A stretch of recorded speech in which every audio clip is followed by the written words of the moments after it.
And now, moving into the bottom half of the draw, we have quarter number 3, the Lorenzo Musetti quarter. Yes, I'm calling this the Musetti quarter and not the Taylor Fritz quarter, because Musetti this year on clay has rightfully earned the spot to be the favorite to make the semifinals. With a final appearance in Monte Carlo and semifinal appearances in Madrid and Rome, Musetti is playing like a top 5 player on clay.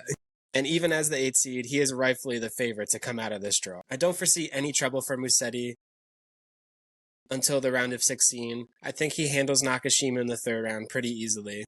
But moving down in the draw, I think if we get Thomas Mahach versus Holger Rune, that is going to be a very interesting clash.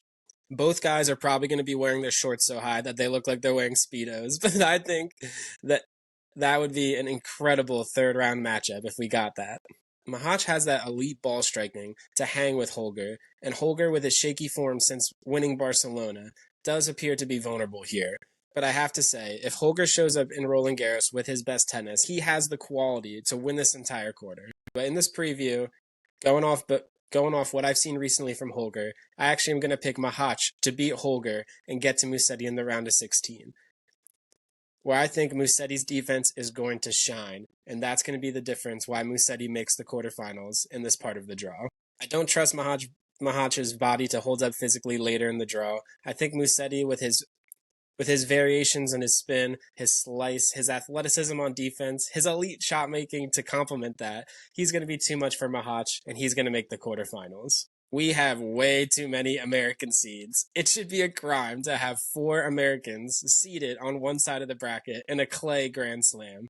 No offense to Tiafoe, Korda, Fritz, and Mickelson, but clay is not their best surface. And I think this part of the draw is wide open where anybody can make the quarterfinals. If Tiafoe or Korda summon up their best tennis, I could see them making the quarters, but that's a big if.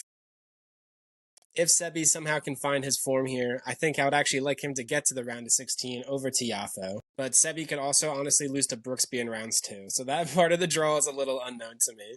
But moving down, I love the value on Hamed Medjedovic to make a deep run here in Roland Garros. I think he gets by his 1st round matchup and 2nd round against Alex Mickelson, and I would give him a real shot to overcome the out-of-form Taylor Fritz, who has been coming off of injuries all year round, and we haven't really seen his top tennis that Taylor displayed at the end of last year. So if we get Medjedovic versus Fritz in the 3rd round, I'm actually going to take Medjedovic to get the upset over Fritz, get to the round of 16, where I'm going to pick him again over maybe Sebi Korda or Tiafoe or whoever he would face, and I think this Roland Garros is going to be the breakout tournament for Hamed Medjedovic, and he's going to play Musetti in the quarterfinals. Medjedovic is like plus 3,000 to win this quarter. If you want to take a future, I would love that. If he gets to this quarterfinal, where he would play a Musetti, a Holger, or a Mahach, I might cash that out. But at such huge odds, I like Medjedovic as a dark horse to make a deep quarterfinals run.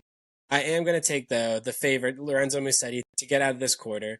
His tennis this year has just been so hard to deal with on the clay. He's incredibly consistent, he holds up well physically, and I'd be surprised if he doesn't come out of this quarter and make the semifinals.